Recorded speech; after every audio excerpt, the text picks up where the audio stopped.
Nomiki Show. We clash momentarily for class solidarity. Cash circulating, give the masses back its currency. Greed from elites, oligarchs stay fed. Deep state, fake fed, everybody break bread. Racism, homophobia, sexism, religion in this melting pot we live in. Time to build a new system, unionize labor rights. Highlight the issue, talking heads left is best. The saga continues. The Nomiki Show. Hello and welcome to the Nomiki Show. It is Friday, February 11th, and the talk of the town right now is this term called inflation. I'm sure you've heard a lot about it on our show. You've read about it. Anywhere you look, what is Biden doing about this inflation?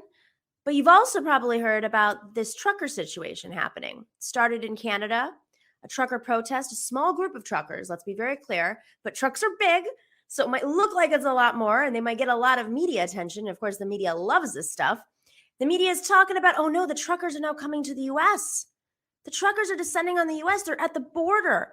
They're holding up shipments at the border, but they might go to the Super Bowl. They might protest the State of the Union. What are we going to do? These are truckers, of course, who are angry at the mandates, about the vaccination mandates, vaccinations that, of course, make them healthier and safer to drive.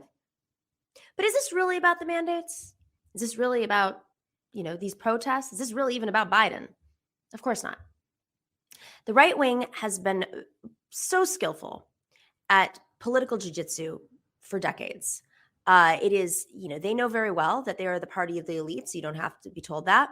And they will do whatever it takes to create division. They will do whatever it takes to tap into cultural trends, whether it's CRT, which is really about school boards, which is really about teachers' unions, which are the largest funders of the Democratic Party, largest public service employees as well. It's never about what they say it is. We know that. But this has taken a whole other level. The insurrection went too far. And if the Democrats were smart, if Biden were smart in these midterms, they would literally just associate every single Republican, anti-Trump or not, with the insurrectionists, because the RNC has politically endorsed the insurrectionists at this point, saying it's just political discourse. Of course it wasn't. People were murdered. It was terrorism. It wasn't a riot. It was terrorism. And if Democrats are smart, they would use this moment to remind folks that even the Republicans who may not be Trumpsters but still associate with the RNC are part of that tribe. This is the moment for that.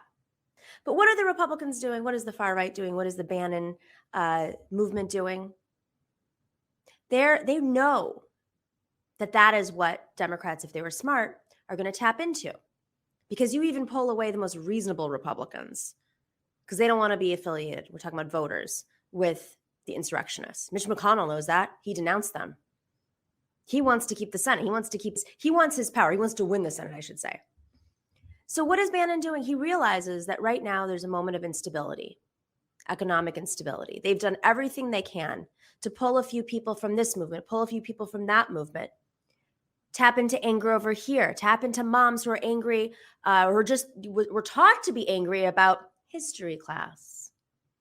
They do this all over the country. They tap into different groups, 2% here, 1% there, 0.5% there, keep those folks down so that they don't vote, attack the Democratic Party for being elitists. They're attacking Joe Biden because of inflation. Finally, reporters are recognizing that, inflation doesn't actually have to do with everything the Republicans have said. It's not really a Biden thing, although he could do some things about it. Turns out many CEOs around this country that have churned, their companies that have churned record profits, whether it's Exxon, whether it's McDonald's, whether it's Starbucks, these are companies that have shown record profits, and they are increasing the prices of their goods, not because of supply chain issues, but because they're choosing to make more money. Meanwhile, they're sticking it to their workers, which is why you're seeing people organizing in Starbucks all over the country. I think we're at 74 unions now, Starbucks locations trying to unionize, which is why you're seeing protests and strikes at John Deere, Kellogg's, which is why you're seeing Amazon workers, of course, organize, because it just doesn't make sense. What does that have to do with the truckers? The truckers are part of the supply chain. So Let's disrupt the supply chain a little bit more. Even if that's not the cost, let's just do it a little bit more. And reports are saying it might, because they're trying to create a movement of truckers who, let's remind you all, long haul truckers spend over 300 days on a road, average, a year. Right-wing radio is basically wired right into their channels. They're listening to right-wing radio. They're listening to what's happening. They're almost overwhelmingly conservative. And guess what? They're really upset about these mandates. They're upset about government. But are they really? Or are they really upset about the conditions that they're working under? And this is what the Republicans are doing so well. They're channeling that economic frustration of certain groups that they know that they can mobilize because they're already tapped into Republican rhetoric. They're channeling that into attacking the Democrats, anti-mandates. Oh, inflation's going up because Biden's not dealing with it, rather than CEOs are increasing the prices of their goods, or shippers are increasing the prices, or oil is increasing the prices so that it's more expensive. Or now truckers who may not even know that they're part of this are actually disrupting the supply chain by protesting vaccination mandates. These things are interwoven.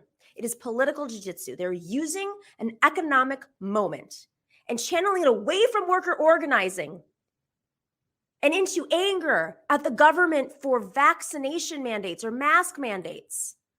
Anger at Joe Biden for not dealing with the inflation that they are creating. You see how that works? Now, Joe Biden can do something about this because his economy is stupid. It's always the economy stupid when it comes down to elections. He can do something about this. Price gouging is illegal. The laws around price gouging can be strengthened. It is something that previous presidents have been able to do unilaterally. He can do something. I know that they want the pandemic to end, partly because people just want business to go back to usual. But I think that there are some very greedy conservative CEOs in this country who, let's not forget, are donating to Republicans who love stretching out this pandemic and using supply chain as the issue so they can increase costs of goods, so they can make sure people order from their companies, so they can make more money as CEOs than ever before and keep their workers down. Of course, they love it. So Democrats do want this pandemic to end. They do want people to get their vaccines. But I also think they're reaching the point where they're fed up, which is why Kathy Hochul, I believe, removed the mask mandate. There comes a point where certain people are just never going to get the vaccine, partly because of this. So this is, as we go into the election, this is what they're doing. It is not about the supply chain. And even if it is slightly by looking at the truckers, it is about the conditions of the working class. And unless we have strong unions, which obviously people are organizing around this country and channeling that energy in the right way, the Republicans are going to try to divert as much energy away from labor and into cultural issues, into mandates, into anti-imperialist pipelines that just criticize the U.S. government, which deserves it at times, but not other governments, which makes it about Joe Rogan being canceled rather than Joe Rogan being a pipeline for radicalization. You know, Joe Rogan had Bernie Sanders on, got Bernie Sanders' audience, some of it, which was rightfully so dissatisfied with the way government was responding to their needs. And Bernie Sanders offered solutions. But once Bernie Sanders was no longer running, people are looking for an outlet. The algorithm's already geared towards young males. And that is Joe Rogan's audience. So he has on a few leftists to talk about how bad the Democratic Party is, how bad government is, the U.S. government is. And then simultaneously has people on like Jordan Peterson and then Alex Jones. And the next thing you know, a certain percentage of this country is being radicalized. And all you need is a few percent there, a few percent there, a few percent there to either stay home or vote Republican. And you lose Congress, you lose the Senate, and you possibly lose the presidency. And then I ask you, what comes after that? All right, we have a wonderful show today. We're going to be talking a lot about the economy today. We have Grace Blakeley on a little bit later. She's going to talk about what's happening with specifically with these interest rates and what it's really about. And then after that, we talk to Indigo Olivier, who discusses how right now, I don't know if you know, employers can cut off your healthcare if you strike. There's a new bill that would block that from happening. We talk about that with her. And then after that, we talk to Jamie Peck about some of the news of the day. It's a crazy, crazy, crazy time. So gear up. This is Femme Friday. See you in a second.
Hello. Oh my God, I've been traveling. Like the last few days have been horrible for me in terms of traveling. Every type of delay at an airport and not missed flights, canceled flights and having to go back home and get up early in the morning, all 6 a.m. flights. You know how that feels.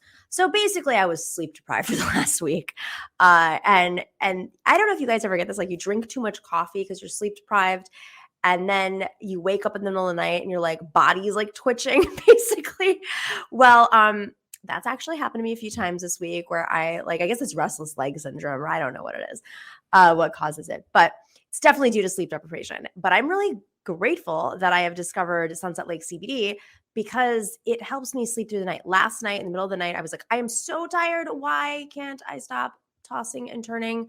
And I grabbed there it is right there, the Sunset Lake CBD oil with melatonin now. I have that next to my bed. I took a few drops and I slept the rest of the night. Deep, deep, deep sleep. The most delicious dreams. You know that feeling.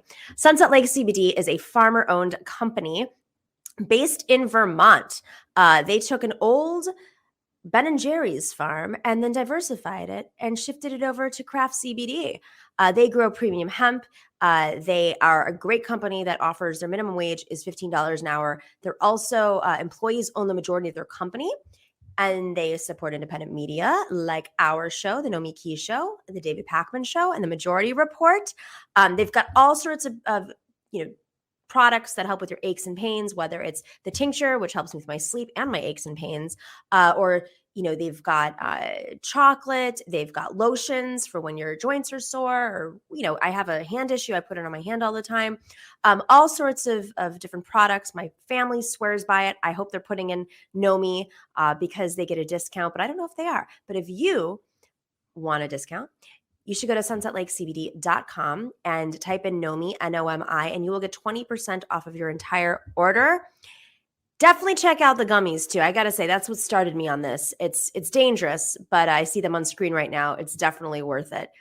Just take a few at once. Don't eat the whole bottle like I almost did one time. Go to sunsetlakecbd.com, type in Nomi, N-O-M-I, and you will get 20% off of your entire order for sunsetlakecbd.com. We will be right back with Jamie Peck.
Our next guest is Grace Blakeley. Grace Blakeley is a staff writer for Tribune and the author of Stolen: How to Save the World from Financialization. Great question.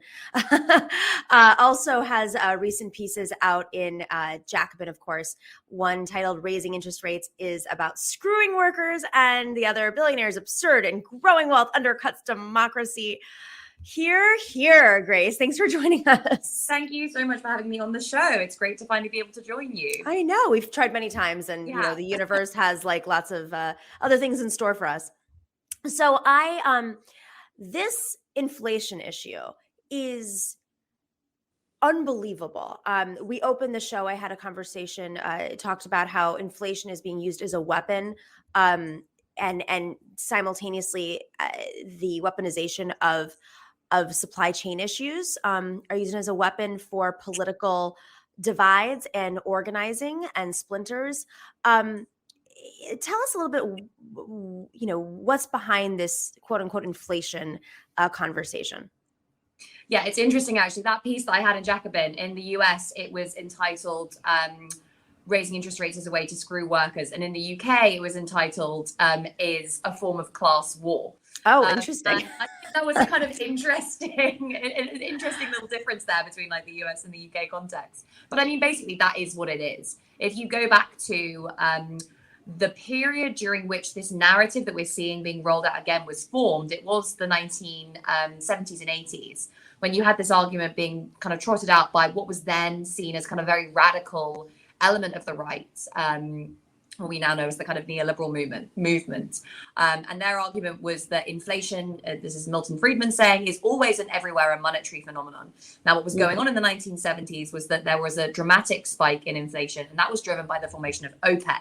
That's that group of oil-producing countries that got together, formed this group and said, we're going to control oil prices, basically. So you had two big spikes in oil prices in the early 1970s, and that drove up inflation for everything, because what are we learning now?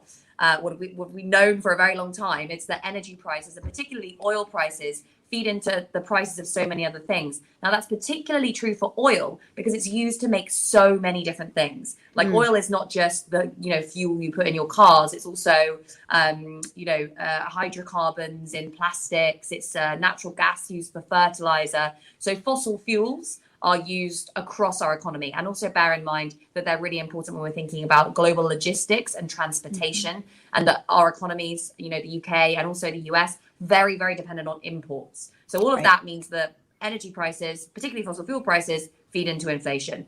This happened in the 1970s, and that very radical right-wing movement said, this is because of unions. This is because workers are demanding too higher wages. And at that time, we had in the UK, and to a lesser extent in the US, relatively strong labor movements that could really kind of bring the economy to a grinding halt if they demanded wage increases that the bosses didn't want to give. So this was really seen as a kind of wedge to basically divide public opinion and bash the labor movement. And it worked basically because a lot of the tools that had previously been used to combat inflation during the post-war period stopped working when you had this big change in energy prices. And really the result of that, in part, it was a significant part of why we got the neoliberal revolution, was to do with all these crises around how do you deal with inflation, and also the kind of general sense that the labor movement had gotten out of control. Here we are today, and the right is once again, even after a decade of wage stagnation in the UK, even after in the US, the average worker before the pandemic was as well off in purchasing power parity terms as they were in the 1970s. Even after all of that wage stagnation, they're trying to roll this argument out again. And that's why it's class war. Well, and it's interesting. It is class war, but I love that in the American version, they say it's about screwing workers. And I want to highlight screwing workers because I think that the right wing, which I opened with on the show, the right wing understands that they have a problem in that they're trying to appear populist. Simultaneously, there's this labor movement that's growing. It is nowhere where it needs to be because of the failures of the last 40 years of the Democratic Party, siding with neoliberals and basically kicking out labor from the party while bringing in lobbyists who are union busters, in some cases, lawyers who are union busters in the Democratic Party, all around the late 1970s when you were talking about this period. So these things all happened at the same time. But they know that they need, or at least the Steve Bannons of the world who are organizing this type of Republican Party, know that they need to have a robust populist movement that is disruptive enough and votes enough in specific districts, because it's all gerrymandered in the United States, that it's almost like death by a thousand cuts. They just need enough. And when I see the truckers in Canada, which of course now there's threats that they're going to be coming here for Super Bowl, they're going to be I was just actually at the Canadian border yesterday in outside of Buffalo, Niagara Falls, and we decided not to go across to Canada because of the truckers who were protesting at the border. And it's very fascinating because truckers are traditionally more conservative. They listen to conservative talk radio on these long haul routes, for several hours. They're on the road like 350 days a year or something like a little over 300 days a year. They're listening to conservative talk radio. But there's an intersection between supply chain, which is, people are saying is the excuse for inflation, and workers' rights and mandates, and all of these things are intersecting. So the worker aspect, to me, this is if the workers are frustrated, the Republican Party, the right wing, has found a way for what is horrible conditions for these truckers to channel into mandates, and then channeling the economy, using the economic situation to create a little mini movement, and then continue to blame the Democrats for inflation and the economy in an election year. Does that make sense? Absolutely. I think what you've kind of put your finger on there is a problem that progressive, the left have had for a long time, which is that we tend to assume that any form of economic crisis that tends to squeeze workers will benefit the left. And that is just not true. It's not true today. It wasn't true after the financial crisis. And the reason for that is that the response to any crisis, the response to any kind of, crisis in living standards, financial crisis, whatever, the way that people make sense of that and the way that they respond to that will depend, to a great extent on the ideas that are, again, in the words of Milton Friedman, lying around at the time. The left, up until a few years after the financial crisis, did not have a strong populist narrative that was able to explain why people's living standards were falling in a way that people could relate to. The right had a very easy, very powerful, and very potent narrative. It was some sort of mix between the left, the center left has spent too much money. It's out of control, government spending. That's the reason for this problem. That's the reason for the financial crisis. And also, they've been letting in loads of immigrants, and those are the people who are stealing your jobs, using public services, using your healthcare.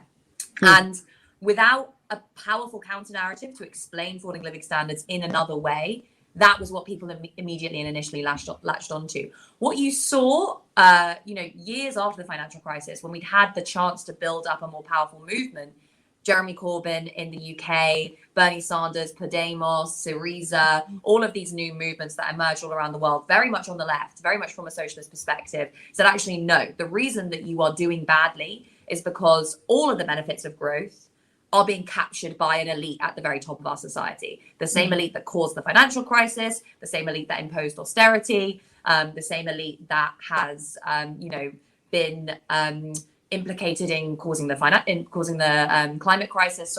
All of these crises that we're dealing with today have been caused by basically a small number of people at the very top of society who are in control of our big corporations, our big banks, and the revolving door that exists between those institutions and the government. And that narrative was very powerful and very popular, but for a number of reasons, which we probably don't have time to go into today, it wasn't the one that ended up sticking. Yet, I think today, the right is aware that there is some kind of latent enthusiasm for this way of explaining things, particularly when, we've seen over the course of the last couple of years during the pandemic, billionaire wealth skyrocket. Right. A few people do extremely well, while others were made to, again, bear the costs of this crisis. So as you say, they have to kind of find all these little ways of cutting up that potential coalition, because that's what they're really trying to do. They are really trying to undermine class solidarity. Bernie actually had a great quote, which was something along the lines of, if there's going to be a class war in this country, it's about time the working classes won it, which I think really gets that point. There's much class solidarity among this elite, and it's their job really to keep working people disorganized and not having that kind of coherent narrative. That's right. And it's almost like political jiu-jitsu, right? They're taking an energy that exists and channeling it into something, which is what, Trump did so well. It's the Mexicans' fault. It's not, your employer's fault. The good news is that a lot of people are waking up to that's just BS. The bad news is that's not how electoral politics works in this country. You just need enough votes, not all of the votes or a majority of the votes. You just need enough in a coalition. I want to end with one question. I know we don't have a lot of time today, but love to have you on again because this is. I would love to come back. Big conversation, super fascinating. The smart women about socialism. Yes, it's my favorite. But the other aspect of this is, and it again goes back to the late 70s when a lot of these free trade agreements took hold. And I think about it every single time I hear about the supply chain is, we're obviously Western, Northern capitalist countries that are consumer-based economies. Our economy is entirely consumer-based as much as they want to manipulate it in different ways. And free trade and the supply chain all intersect here and this all kind of came about at the same time when labor, of course, was attacked. And in 2016, during the presidential race, this was a big dividing line between the Clinton coalition and the Bernie coalition. Was you had some more progressive labor unions and membership, even if their leaders did not endorse Bernie Sanders. The membership recognized that the free trade agreements of the late 70s and, of course, mid 90s, early 90s made a huge difference in how strong labor is in this country. Well, now we're seeing, if we haven't seen the last 2 years during the shutdowns, we're seeing it immediately. So, they're blaming, the elites are blaming, the CEOs are blaming the supply chain, which is their economic model, by the way, but they're also increasing the costs while they're making record profits. So which is it? Is this a dilemma for them, or is this an opportunity for us to say, no matter who you blame, you're at fault?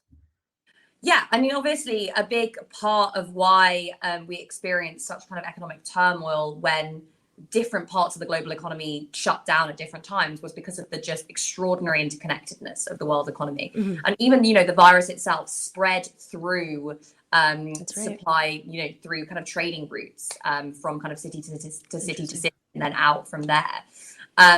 So, these kind of the classic thing to say at the beginning of the pandemic was we are all going to be affected by this because of the way that, these just-in-time supply chains work. Businesses are keeping less inventory. They're relying on shipments coming in very, very quickly to translate those inputs into the products they're producing. Another really interesting part of this is actually the way that global shipping has changed. Right. You've got these huge container ships that have to be very carefully organized when they're going in from one port out of another port. They take days and days to unload. A load of those ships just ended up basically floating around the ocean or just docked somewhere with all the workers trapped on board. Can I just add something to this? I flew in yesterday, as I mentioned, into New York City, and we were going into JFK, and it was at nighttime, and I saw these ships, and I was like, what are they doing? They're just sitting. And of course, all these things were going in my mind.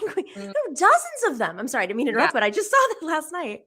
Actually, I personally just am very, very interested in shipping just as like a thing because it's a fascinating thing. Containerization is one of these really not spoken about things that just transformed the global economy.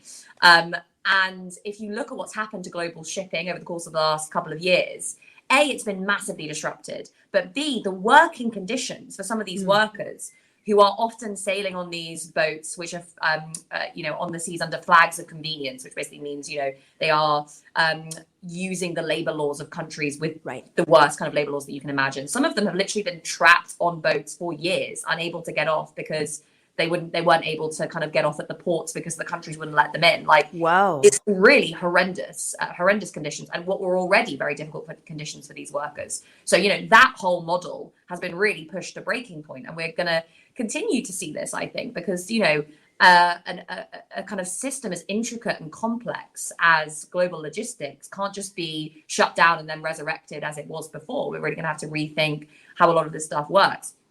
So supply chain issues are a massive thing are going to continue to be a massive thing. And that coordination, which allows, chip manufacturers in Southeast Asia to coordinate with manufacturers in another part of Asia, to coordinate with consumers and managers in different parts of the world, that's all going to take a very long time really to reconstruct, to make it work again in any meaningful way. But the other thing, I think, when we talk about supply chains, we're maybe not, we could overemphasize that as actually one of the big causes of inflation, because if you really drill down into the data and you look at what's actually causing inflation, what the consumer is feeling, it is energy prices. And this really, I think, does give us a bit of a wake-up call.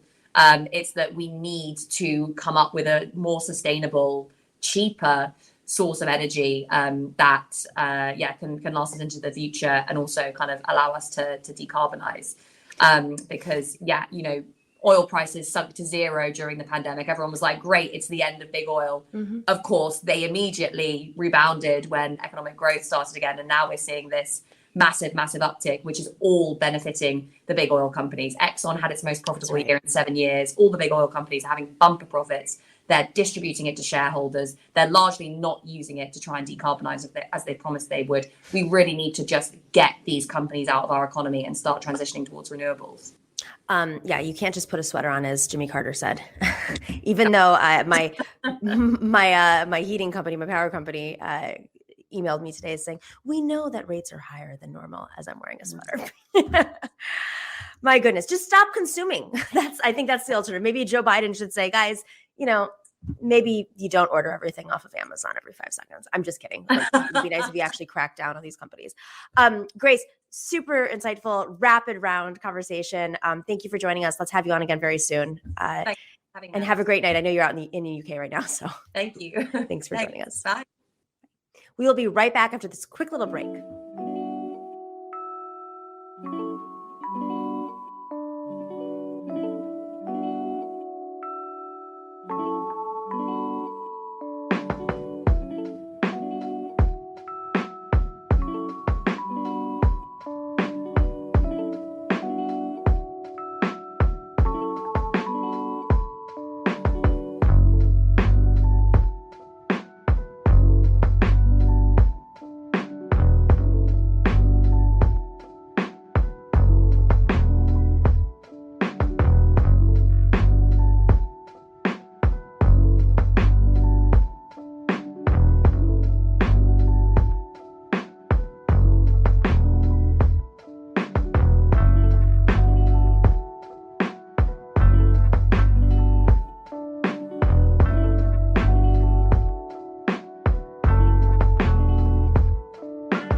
Welcome back to the Nomiki Show. Indigo Olivier is a journalist who's written for pieces for The Guardian, The Nation, Jacobin, The Conversationalist, and right now has a piece out in these times titled "A Landmark Bill Would Outlaw Bosses Cutting Off Healthcare to Striking Workers." My goodness, just another reminder that our labor laws are extraordinarily weak in this country, and there's very little oversight. Indigo, thank you for joining us and for writing this piece. Thank you for having me. So I guess we should start off with what are they allowed to do when workers strike? And are these legal strikes, or are these like the illegal strikes that occur with like teachers unions and public sector workers?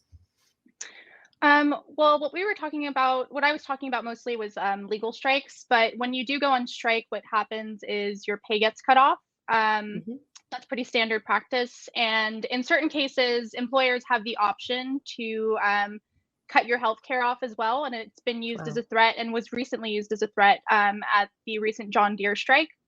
It is completely legal for them to do so. In certain cases, unions like the UAW, which are much larger, have strike funds. So they will support their workers through like small weekly payments, and then will also in some cases cover their healthcare through COBRA benefits. But I think this is really a game changer, just because it takes away one of these key strike breaking tactics that we've seen companies use in recent years, or in decades really, but especially over the last couple of years. So the National Labor Relations Board, the NLRB, is falls under the Biden administration, and of course was weakened under Trump. And I know a lot of the Biden administration hasn't really fully empowered the NLRB in many ways. Even in the last year, but the PRO Act, for instance, is this bill that is sort of like MIA right now, I guess. I don't know if you have the latest on the PRO Act, but it could obviously strengthen the NLRB and labor laws for striking. Is this a bill that could be passed in case the PRO Act doesn't get passed, or it gets broken up into pieces, or it just takes several years, while conditions are obviously very not great right now in the country? So I think this is something that we should look at as additional legislation to strengthen worker organizing alongside the PRO Act. The question of how likely it is to pass along with the PRO Act is kind of like a separate story. And I don't think Democrats have really done enough to push for the legislation that they want to see and kind of like strategically negotiate with people like Joe Manchin and Sinema. But yeah, I think this is definitely one piece in a puzzle to strengthen labor overall. The one thing that I would say, though, is that we shouldn't rely on the NLRB too much to strengthen labor as a whole. I think the only way that we're really going to see that in a big way is if masses of organizers organize at the grassroots level and kind of demand the things that they're owed, like healthcare and the right to collectively bargain. I've heard from Starbucks workers who I was in Buffalo this past weekend, as I mentioned in the previous segment, and learned that they would hit a lot of roadblocks and have a lot of issues in terms of strengthening their organizing, and they've been very successful, partly due to the kind of conditions and the size of a store and how these union efforts have spread so fast. It's not striking, but it's organizing. But they have said, like, if the PRO Act was passed, this would be much easier. I'm curious, like, have you interviewed any of the congressional members who co-sponsored this bill, or do you know sort of what their mentality is behind why this bill now, and are they preparing for a fight with the PRO Act? Yeah, so there's an interesting story behind the bill. The key person who introduced the legislation, Representative Sydney Axne, a Democrat in the House, actually oversees the district where a number of the John Deere striking workers were living in. So her constituents were going through this. Again, John Deere threatened to cut their health care off. And when she heard from her constituents, she was inspired to introduce this legislation. And she started having conversations with some of her colleagues on the Hill and heard that they had also had constituents facing similar issues in recent years. Another one of the co-sponsors oversaw the district where the Kellogg's striking workers, part of the Kellogg's workers were striking. About 1,400 Kellogg's workers lost their health care during the course of that strike. So that was a big issue. So in terms of a strike, in terms of a fight, I'm not entirely sure. I was able to get some answers from Representative Axne through email. Mm-hmm. And when I asked her about how likely she thinks the bill is to pass, her answer was sort of, well, with any legislation, introduction is the first step. So I think Democrats are pretty aware that this is going to be an uphill battle, as it has been, especially with holdouts like Manchin and Sinema. What I don't understand is, how is this even legal? I mean, there is isn't there a mandate for employers to provide health care if an employee is working? I mean, it's not, you don't know how long the strike is going to be. It could be, a week, 2 weeks, a month, but I assume, especially the Kellogg's workers and the John Deere workers, these are employees. I assume they're not at will employees. They're on salary. So how do they get away with this? I mean, we have a system of labor laws, really business laws in this country that favor the employer. So again, like I said, when you're on strike, you don't get paid. And I think that kind of in the employer's mind, pay is linked to healthcare. So it's like, if you're not working, you're not going to get the pay or the benefits that we're giving you. Again, not every employer cuts healthcare during a strike. It is specifically used as a strike-breaking tactic when they know it's going to be a struggle with workers and want them to get them to the negotiating table and to just accept a contract and move on. But I think really it points to a larger issue in this country, which is employer-based healthcare. If we did not have an employer-based healthcare system in this country, overnight workers would already be in a better position to negotiate over things that have nothing to do with healthcare, just because they wouldn't have that threat looming over them. I also wanted to mention that, during Striketober, again, John Deere and Kellogg's workers were among some of the bigger striking groups. But during that time, healthcare was actually a huge issue that was being negotiated over at the contract table.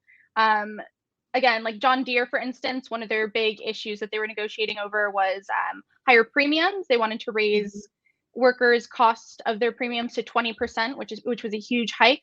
A lot of workers have been complaining about just poor coverage overall. And UAW retirees in more recent years have also lost retiree health and benefits. So once you retire, you're no longer have health insurance. Well, I mean, what's also crazy about this is you would think it's in the employer's interest to fight for something like Medicare for all, because it makes your workers less likely to be dissatisfied with the company. If the limited wages, which are already cutting, are not going to just like survival. So, never made sense to me at all. I never understood why big business didn't say Medicare for all is great for business. It's great for everybody. I think it's a bit of a catch-22 because, again, healthcare is a huge cost to employers, especially for large corporations. It's a huge cost.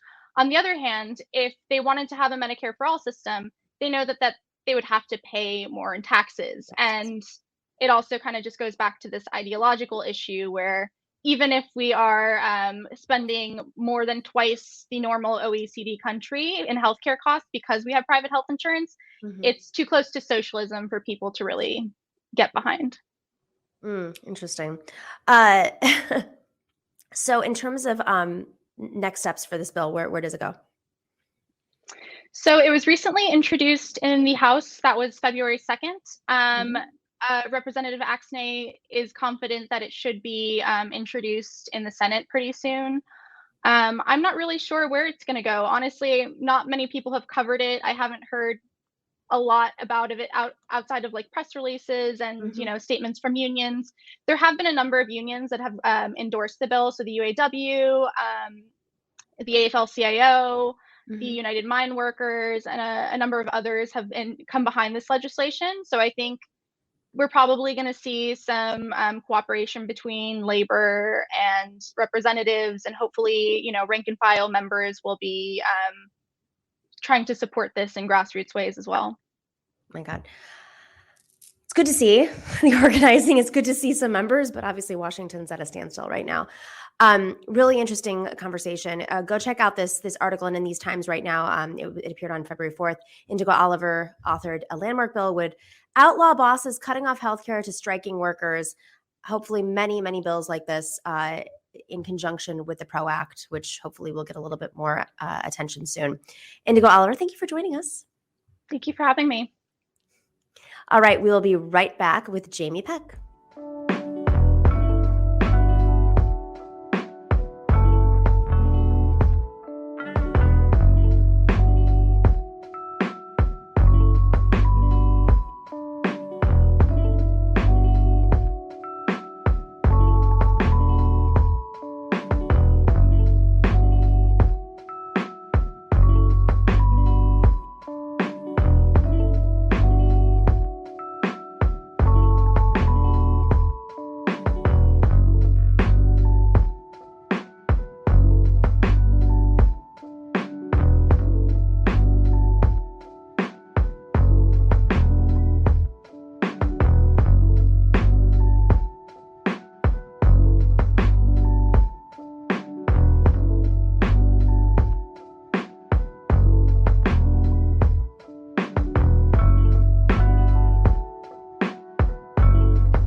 welcome back to the Nomiki Show. We have Jamie Peck here. She is the host of Antifada and co-host of Everybody Loves Communism, a podcast. And she's a writer too, and jackass of all trades. Jackass, why not? Sure. Yeah, I don't know. It's Femme Friday. Okay, so Jamie, I want to start off with the thing that like at this point is like so overplayed, but we've been talking about it for so long on our show, and roll back like a year and a half ago, you were probably even on MR when I had like a thing about Joe Rogan, and everybody was like, oh, he's just a product of the system. And I was like, maybe, but he's also somebody who has Alex Jones on, and that's a conscious thing to do. And using the N-word and all sorts of other things. Yeah, he fucking sucks. Yeah. All right. So what do you think? There's this article. Actually, I'll lead with the article. So there's an article out that states it's obviously perspective. Joe Rogan is too powerful to keep acting as if he's just a regular guy chopping it up. But I think that part, the regular guy chopping it up, is his effing hook. That's it. I mean, look, you can be a regular guy chopping it up about really bad things and platforming, if not alt-right, certainly alt-light people on your show who are, actually more insidious in some ways. I mean, look, do I think he has a responsibility? Like, yeah, I guess so, but he's never gonna do the right thing. So I think it's sort of pointless to kind of tisk him. I mean, this is about the platforming wars, right? Right? The cancel wars. Oh, yeah. I mean, yeah, he sucks. What do you want me to say? Like the idea that he was some kind of asset to the Bernie Sanders campaign. Oh, yeah. I think because he said one nice thing about him once, I think just shows, unfortunately, how desperate the Bernie campaign was for anything that they could hold on to that might do the trick, right? Like they were grasping at straws. This guy supported Bernie for maybe like 1 second as it flitted across the wheels and the hamsters in his mind. And that was just about it. But let's be real. He wasn't supporting Bernie Sanders because of Bernie Sanders' socialist policies or democratic socialist policies, or frankly, like, in normal countries, which is a basis of existence in I say normal, there's no normal democracy, but it's not because of that. It's number one, because Bernie Sanders railed against the Democrats, and that's what like folks in certain circles like only love to do. It is important, but can't be the only thing. And simultaneously, like, hey, he can build more of an audience by appealing to Bernie Sanders' base. And I think that's what Bernie was trying to do, which is good because he wanted to, obviously engage folks and take them off of the right-wing pipeline. And I'm glad that Bernie did go on the show, because it's just like when, leftists go on right-wing shows and talk about the issues that they care about and fight for them and not agree with them. It's hope that a few ears hear it and come over. Yeah. I mean, Bernie went on Fox News too. That doesn't mean I have to like them.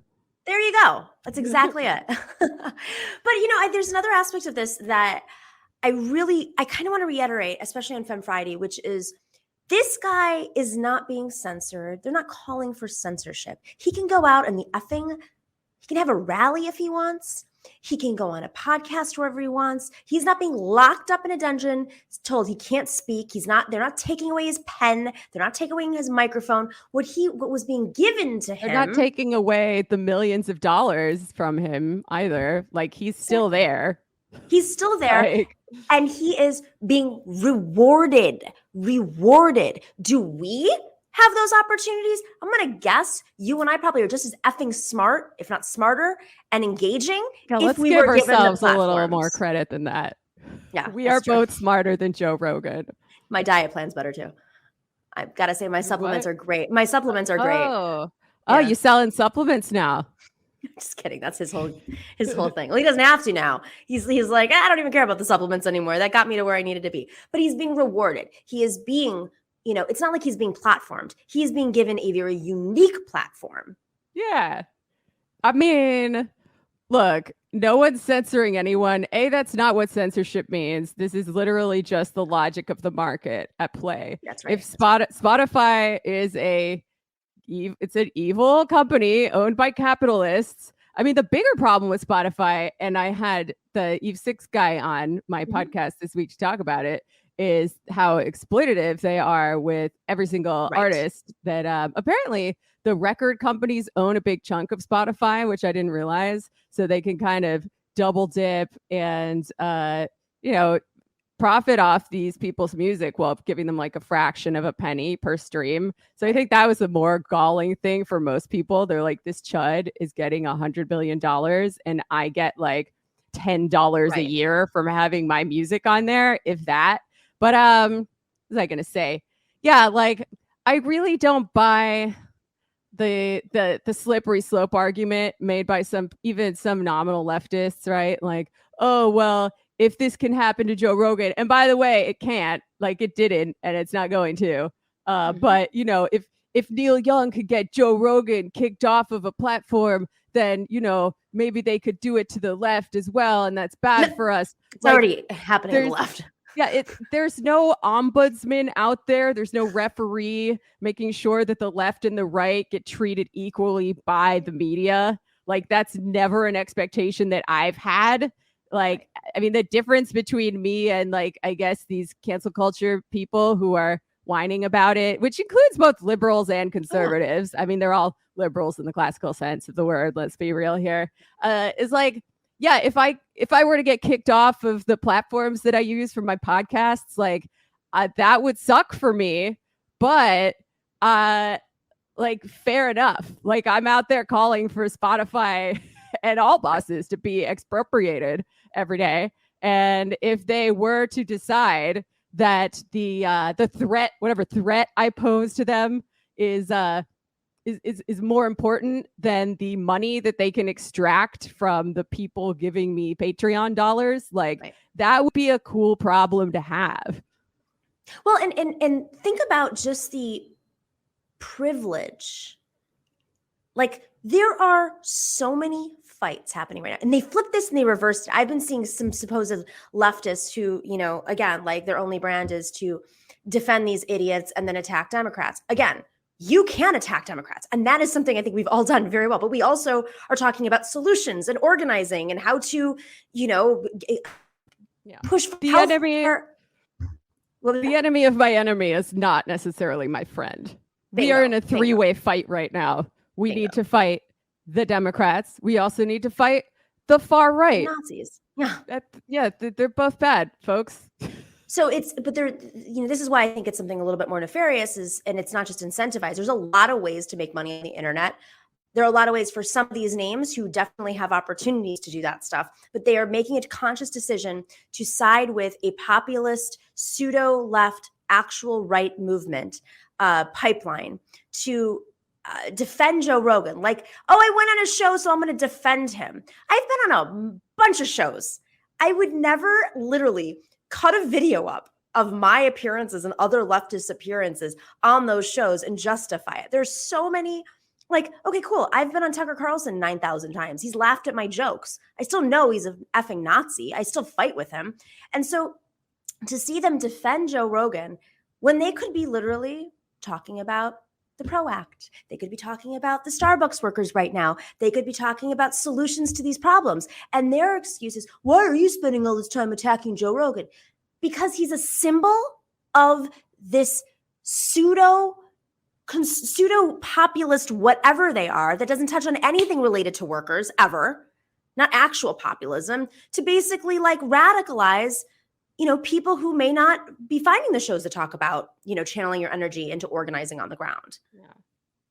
I mean, populism is a very tricky thing. Not all populism is good. If you believe right-wing populism as populism, and I think it is. We actually had an episode about this with Anton Yeager, who wrote a really good, interesting book about populism and how it functions around the world. But yeah, no, like there's nothing recuperable here for the left.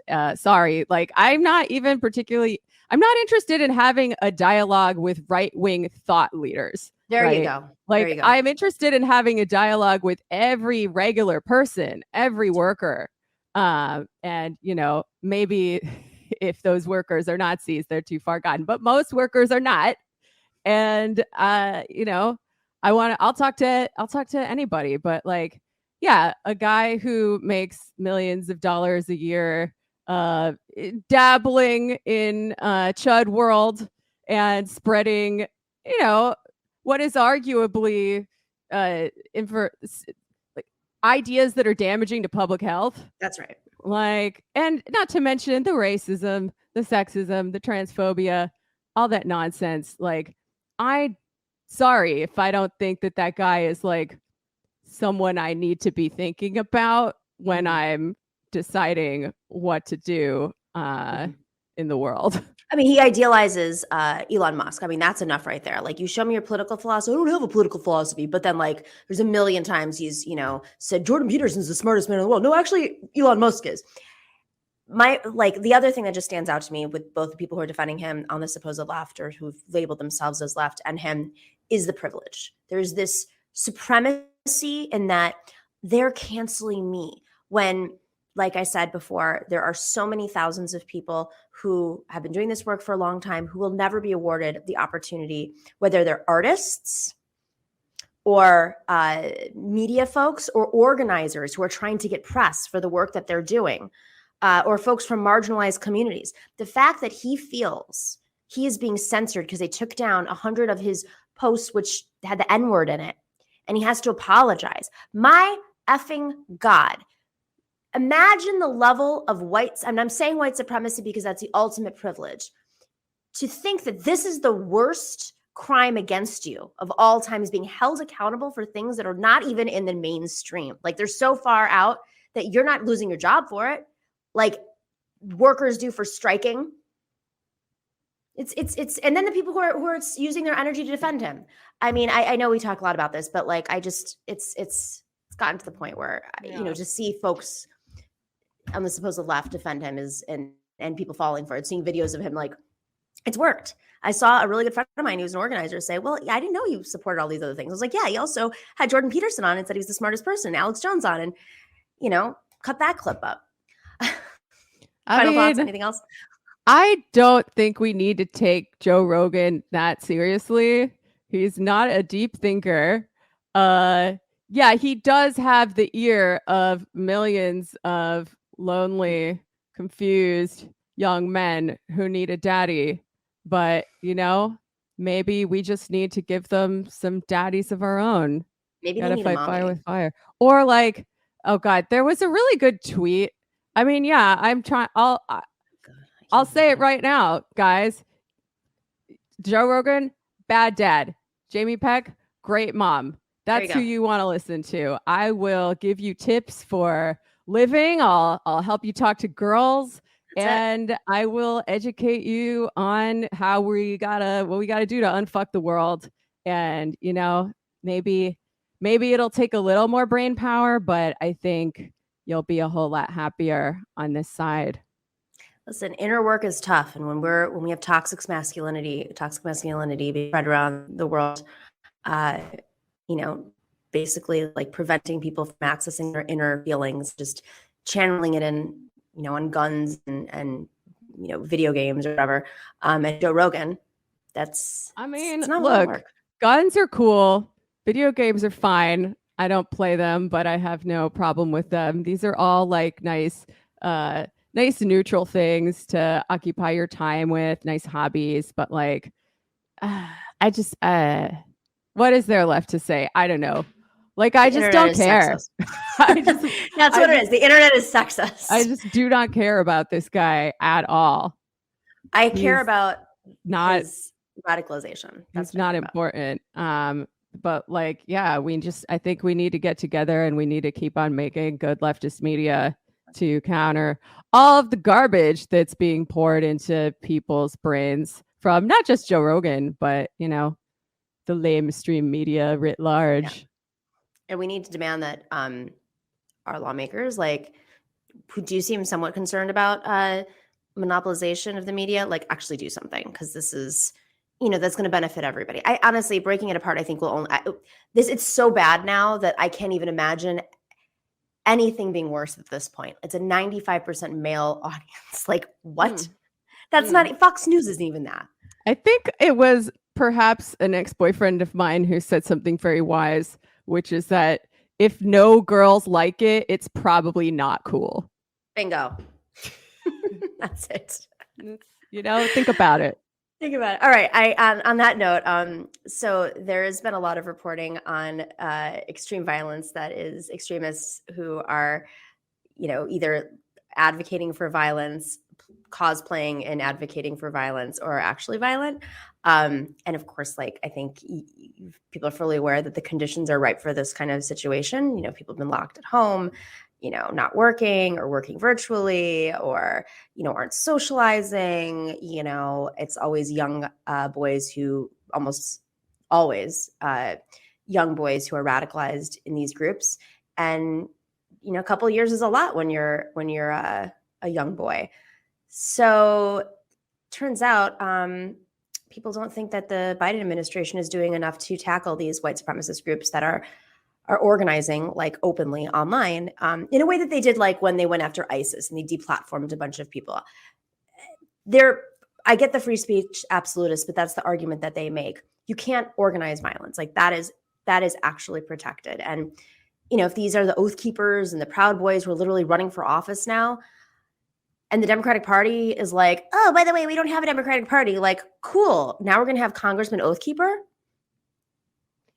Yeah. I mean, okay. First of all, I am not a free speech absolutist. I think I've been pretty clear about that. I do acknowledge it as a value, but there are other values that might be more important sometimes. I don't know, if we ever manage to do the thing and get some kind of transitional worker state, right? Dictatorship of the proletariat, if you will. Are we going to let whatever remains of the bourgeois press print a bunch of crazy lies and propaganda in an effort to fuck the world up again? No, I don't think so. I think everybody living a decent life is a little more important. Oh my God, my phone's ringing. Sorry. A little more important than that. But yeah, no, we know that liberals are not good at dealing with the far right. This has always been true throughout history. These values like free speech, if you hold them up as the most important thing and view them in a vacuum, yeah, we're sitting ducks for this kind of thing, because these people don't respect leftist values. They don't respect liberal values either, but they have no problem taking advantage of an open liberal society to spread the word, to organize, and ultimately, to try to overthrow this liberal democratic world order and implement something resembling fascism.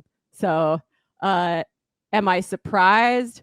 No. But also, I don't know that the Biden administration necessarily has any of the tools that we would need to actually tamp down on the threat, right? It's interesting because I think they're aware. I mean, obviously the FBI is reporting they're aware of it, but tools is the accurate word. It's not like they're clueless or out of touch. They just don't have the tools. They don't have the intellectual tools, the creative tools, and they're just so afraid of pissing off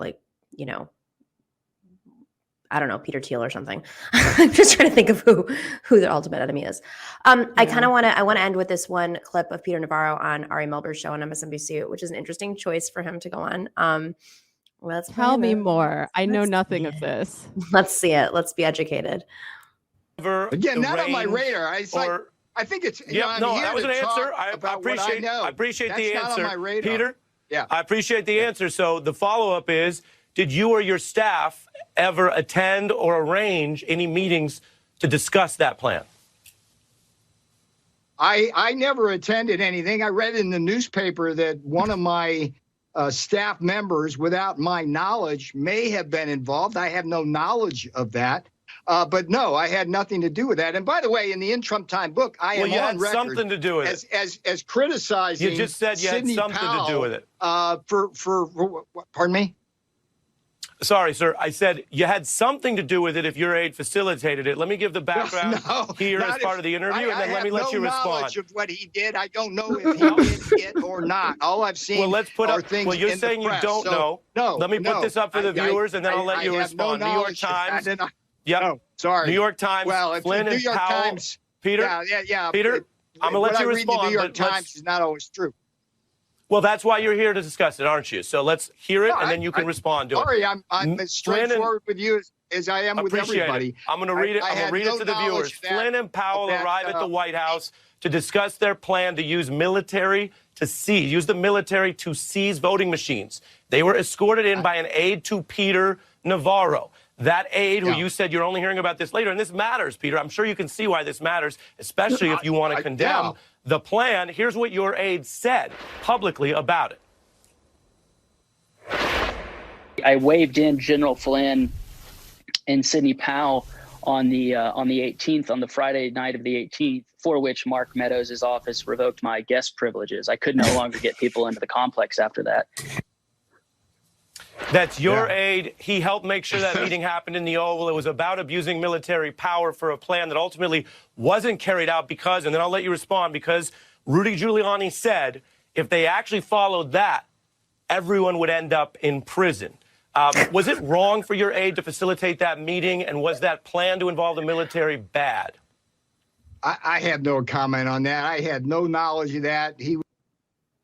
Oh, my God. Okay, so if Rudy Giuliani is really the defender of what's right in the moment, when it's like, are we doing I thought we were doing a subtle coup. You guys want to do the the actual coup? We weren't on the same page, guys. Which coup are we down with? Ooh. Yeah, I mean, I haven't been following the minutia or really any of the controversy over the Republicans trying to do coups via I guess there's a few different models, right? I guess there's the overtly direct action model like we saw in January 6th. That didn't work very well. There's the legal model through the courts, which I guess Giuliani probably favors. And as a corollary to that, obviously passing voter restriction laws everywhere through state legislatures. I mean, look, it's not good, folks. The Democrats are, I'm sorry if I don't think that they're going to be very effective at fighting back against this. I mean, liberal democracy is on fire, and not just here, all over the world. And, we talk about this a lot on the Antifada, like, as people on the far left who want to overthrow liberal democracy and implement socialism, communism, whatever you want to call it. What is our role in any of this? I mean, what can we even do about it? Not a lot, I don't think. I really think the only answer is to keep on organizing in autonomous, class-independent ways. Organize a tenant union, organize a labor union, wherever you are, because things are falling apart. And I really don't think that there's that much we can do about all of it until, until things degrade to such a point. That's exactly. I think there's going to come a point, and I hate that, this is even, you're actually seeing it in a very micro way. You're seeing some Democrats who are just Biden Democrats are now criticizing Biden and being like, "Oh, Bernie Sanders is right." And 4 years ago, they wouldn't even touch Bernie Sanders. Or you're seeing mini radicalizations, and obviously not full scale, but Brian Higgins, for instance, standing by the Starbucks workers in Buffalo and co-authoring a bill that would go after companies who, cut healthcare for strikes. That's mini, but that's a lot different than where he was 5-10 years ago. And so you're seeing kind of this their death by 1,000 cuts. We're kind of birth by 1,000, I don't know, steps or something. But with that being said, I think it's partly because like the insurrection was a day where it's like, really, we're spending all of our energy going after the Bernie Sanders left who just wants effing healthcare and like fair wages and like protections instead of the Nazis taking over the Capitol. And there's going to come a moment where the Biden administration or whoever's in charge, the Democrats are going to, the ones at the top are going to say like, it's just not worth protecting the tax incentives for like 12 people on this planet. It's just not worth it. I hope that's what's going to happen. I know in the DNC membership, it's happening. You know, the DNC chair who was put in there by Biden is now at war with the Biden administration because he's not allowed to do anything to put money into state parties. That was not a conversation 4 years ago. That was a 50-50 issue. It isn't 100% issue with exception. And so it's basically like the curtain, you know, is being pulled back on like where the buck stops when your own party and the left, of course, is expecting the liberal institutions to do something because we don't have the power. I think they're going to be forced. I think it's like, the radicalization is going to force their hand. Biden, he doesn't want a coup. I'm guessing if he's awake. Yeah. I mean, look, they repelled the threat on January 6th pretty easily, I think, like that's their job. Like yep. The security state does its job when it's time to protect itself and its institutions. But like, yeah, no, it's a real dilly of a pickle, and I think things are going to get worse before they get better, if they ever get better. But I don't think that liberal democracy is necessarily fixable at this point. I don't think it is. Well, like it works the way that it's intended to, right? We have a liberal democracy. It supports the bourgeois state. It keeps capital accumulation chugging along. Yeah, we just need to be organizing and get ready, because I really think there could be a collapse within our lifetimes.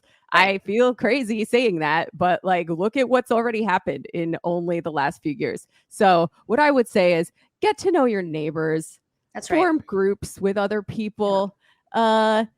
Grow some vegetables on the roof and buy a gun. That's my bottom line whenever I think about the Killer Mike says. Why is it we can't have guns and all the white guys get them? Yep. All right. On that note, really changed my opinion on that, I gotta say. Listen, how about everybody gets a gun except for the young white boys? If you are at a high risk for becoming a school shooter, don't get a gun. Everybody else. Or maybe it's basically anybody that's like under the age of where your brain is completely formed. They shouldn't do it in the military. They shouldn't do it. Like, can you imagine if every military in the world was just like 45-year-old men?